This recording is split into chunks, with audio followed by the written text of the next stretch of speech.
है। परंतु फरीसियों ने यह सुनकर कहा, यह तो दुष्टात्माओं के सरदार शैतान की सहायता के बिना दुष्टात्माओं को नहीं निकालता। उसने उनके मन की बात जानकर उनसे कहा, जिस किसी राज्य में फूट होती है वह उजड़ जाता है, और कोई नगर या घराना जिसमें फूट होती है बना न रहेगा। और यदि शैतान ही शैतान को निकाले तो वह अपना ही विरोधी हो गया है, फिर उसका राज्य क्यों कर बना रहेगा। भला यदि मैं शैतान की सहायता से दुष्टात्माओं को निकालता हूं, तो तुम्हारे वंश किसकी सहायता से निकालते हैं? इसलिए वे ही तुम्हारा न्याय चुकाएंगे। पर यदि मैं परमेश्वर के आत्मा की सहायता से दुष्टात्माओं को निकालता हूं, तो परमेश्वर का राज तुम्हारे पास आ पहुंचा है।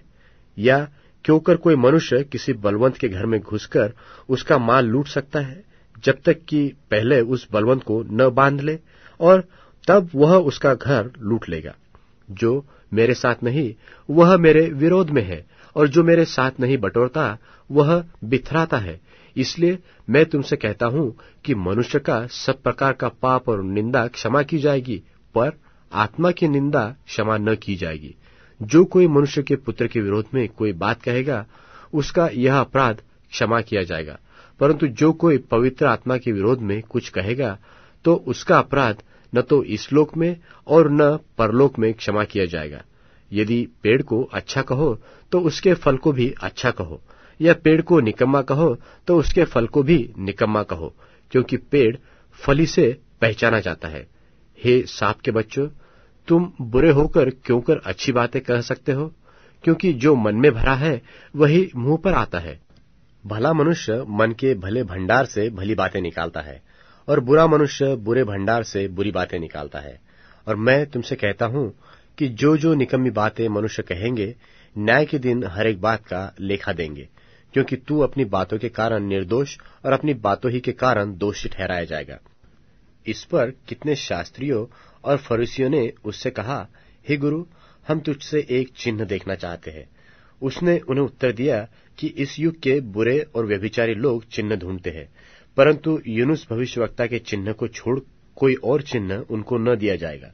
यूनुस 3 रात दिन जल जंतु के पेट में रहा, वैसे ही मनुष्य का पुत्र 3 रात दिन पृथ्वी के भीतर रहेगा। निनवे के लोग न्याय के दिन इस युग के लोगों के साथ उठकर उन्हें दोषी ठहराएंगे, क्योंकि उन्होंने यूनुस का प्रचार सुनकर मन फिराया। और देखो, यहाँ वह है जो यूनुस से भी बड़ा है। दक्षिण की रानी न्याय के दिन इस युग के लोगों के साथ उठकर उन्हें दोषी ठहराएगी, क्योंकि वह सुलेमान का ज्ञान सुनने के लिए पृथ्वी की छोर से आई। और देखो, यहाँ वह है जो सुलेमान से भी बड़ा है। जब अशुद्ध आत्मा मनुष्य में से निकल जाती है, तो सूखी जगहों में विश्राम ढूंढती फिरती है और पाती नहीं। तब कहती है कि मैं अपने उसी घर में जहां से निकली थी लौट जाऊंगी, और आकर उसे सुना, झाड़ा बुहारा और सजा सजाया पाती है।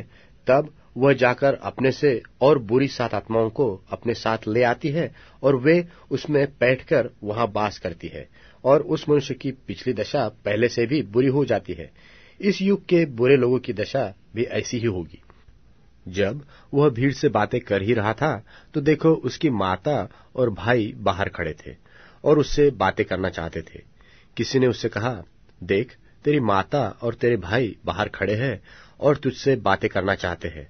यह सुनकर उसने कहने वाले को उत्तर दिया, कौन है मेरी माता, कौन है मेरे भाई? और अपने चेलों की ओर अपना हाथ बढ़ाकर कहा, देखो, मेरी माता और मेरे भाई ये है। क्योंकि जो कोई मेरे स्वर्गीय पिता की इच्छा पर चले, वही मेरा भाई और बहन और माता है।